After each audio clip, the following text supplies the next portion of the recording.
በፓርቲያችን ብልጽግናና በመደመር መንግስታችን የአካባቢያችንን እና የህዝባችንን የዘመናት ጥያቄ የሆነውን የደብረ ማርቆስ የአውሮፕላን ማረፊያ ጥያቄ በተግባር ምላሽ በተገኘበትና የምረቃ በዓል ላይ እንኳን አደረሳችሁ እንኳን ደህና መጣችሁ ለማለት እፈልጋለሁ።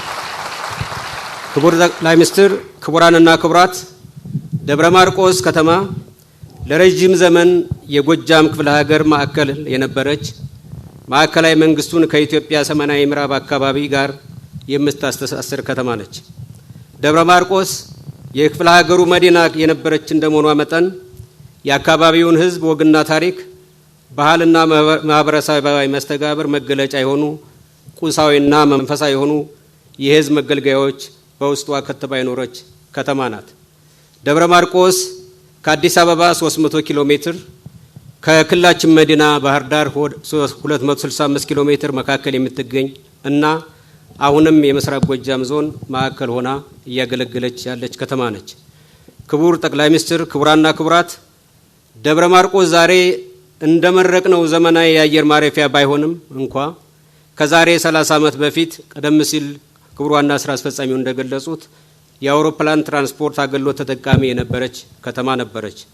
ሆኖም ግን ባለፉት 30 ዓመታት ይሄው ኋላ ቀርና ልማዳዊ አገልግሎት እንኳ ተነፍጓት ቆይታለች።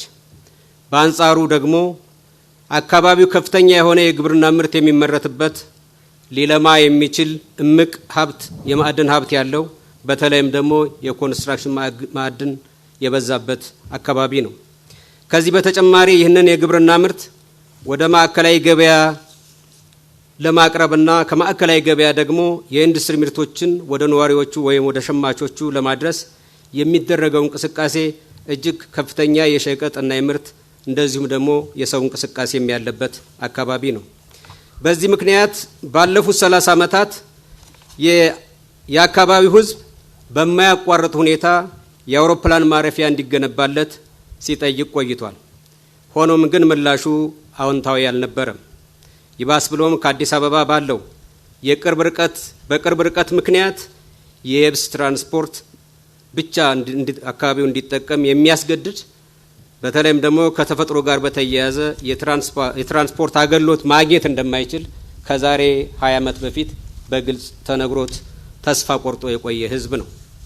ምስጋና ለፓርቲያችንና ለመንግስታችን ይግባውና አስቀድሞ የነበረውን የተፈጥሮ ህግን ያህል የማይነካ የሚመስለውን ተስፋ የሚያስቆርጥ አሉታዊ ምላሽ ቀሪ በማድረግ እነሆ ዛሬ ለህዝባችን ይህን የመሰለ ዘመናዊ የአየር ማረፊያ ገንብቶ አስረክቦናል። ለአካባቢው ማህበረሰብ በድጋሚ እንኳን ደስ አለን እንኳን ደስ አላችሁ ለማለት ነው።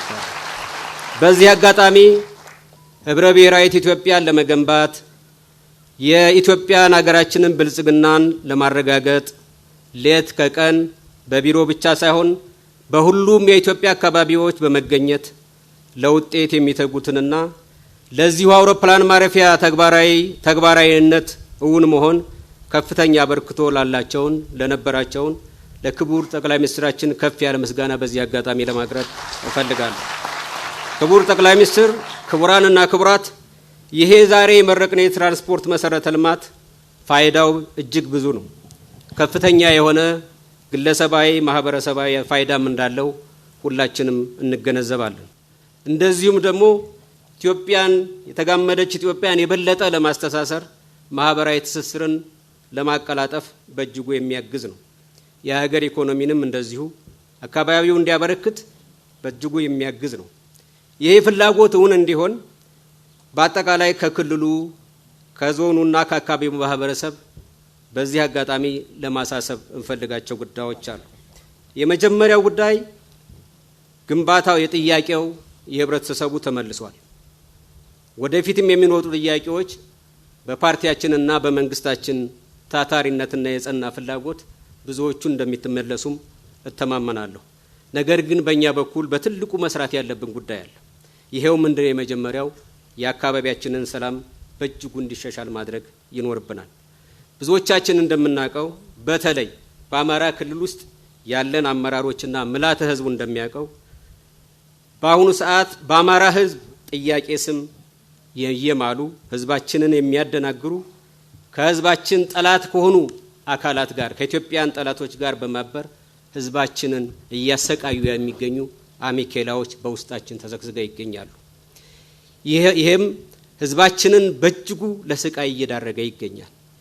ህዝባችን ቀደም ሲል እንደተገለጸው በዘራፊዎች በወንበዴዎች ንብረቱም ህይወቱም አደጋ ላይ ወድቆ ይገኛል። ይሄንን በዋነኛነት መታገልና ማስወገድ ያለብን ደግሞ ከመንግስት ኃላፊነት በላይ የህዝብ ኃላፊነት ሆኖ ይገኛል። ስለዚህ ይሄን መረዳት ይሄን ተረድተን አካባቢያችንን ሰላም ማድረግ ይኖርብናል። ሁለተኛ የዚህ አየር ማረፊያ የመገንባት አንደኛው ምክንያት የምርትና የሰው እንቅስቃሴን ማቀላጠፍ በመሆኑ ምክንያት ለዚህ ሲባል ይሄን የተመቸ የትራንስፖርት እንቅስቃሴ ከፍተኛ ምርት በማምረት በጥራትም በመጠንም ለሀገር ውስጥም ለዓለም ገበያም ለማቅረብ የሚያስችልን ምርት በሰፊው ወደ ማምረት እንድንገባ የሚያስገድድ ነው። ቀደም ሲል እንደተባለው የአካባቢው አርሶ አደር ብቻ ሳይሆን ባለ ሀብቶች ወደ አካባቢው መጣችሁ የአካባቢውን እምቅ ሀብት የበለጠ በማልማት ህዝባችንና ሀገራችንን በምንጠቅምበት ሁኔታ አብረን መስራትም ይጠይቀናል። አሁን እየተገነባ ያለው ግንባታ ዘላቂ እንዲሆን ደግሞ የአካባቢው አመራር እና የአካባቢው ማህበረሰብ ጥበቃ ማድረግ ይኖርበታል፣ እንዲሻሻል ማድረግ ይኖርበታል። ክቡር ጠቅላይ ሚኒስትር፣ ክቡራና ክቡራን፣ በመጨረሻም በዚህ ይህ አየር ማረፊያ ተጀምሮ እስኪጠናቀቅ በጎ አስተዋጽኦ ያበረከቱ አካላትን በዚህ አጋጣሚ ማመስገን እፈልጋለሁ።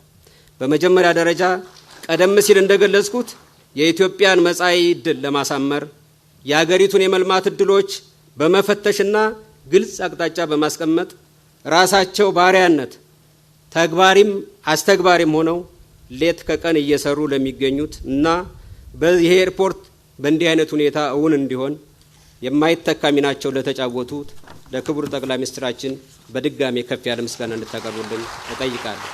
መቀጠል ፕሮጀክቱ በየጊዜ ያለበትን ደረጃ እለት በእለት እየተከታተሉ በየጊዜው የሚገጥሙትን የጸጥታ ችግሮችና መሰል ችግሮች በመፍታትና አፈጻጸሙን በመከታተል በመደገፍና በመምራት ጭምር በከፍተኛ ትጋት ለሰሩት ለክቡር ምክትል ጠቅላይ ሚኒስትራችን ለአቶ ተመስገን ጥሩነህ ከፍተኛ ምስጋና ለማቅረብ እወዳለሁ። ወንድማችን አቶ መስፍን ጣሰው ይሄ ፕሮጀክት እውን እንዲሆን ኦፕሬሽናል ስራውን በመከታተል ፋይናንስ በማድረግ በዋና ባለቤትነት ከስራ ባልደረቦቻቸው ጋር በመከታተልም ላደረጉት አስተዋጽኦ በአማራ ብሔራዊ ክልላዊ መንግስትም ከፍ ያለ ምስጋና ለማቅረብ እወዳለሁ። እንደተባለው ይሄ መሰረተ ልማት ስራ እንዳይደናቀፍ ሌት ከቀን ከሰሩት ወይም ደግሞ ሌት ከቀን ከሰሩ መሰሪ አካላት እኩያን አካላት በመከላከል የኮንስትራክሽን መሳሪያዎች ሰፊ የባለሙያዎች እንቅስቃሴ ከቦታ ቦታ እንዲኖር ለማድረግ የሀገር መከላከያ ሰራዊታችንና የክልላችን የጸጥታ ሰራዊት አመራሮችና አባላትም በዚህ አጋጣሚ ከፍ ያለ ምስጋና ለማቅረብ እወዳለሁ። በአጠቃላይ የፕሮጀክት እዚህ እንዲደርስና ለምረቃ እንዲበቃ ላደረጋችሁ አካላት በሙሉ ከፍ ያለ ምስጋና ለማቅረብ እወዳለሁ።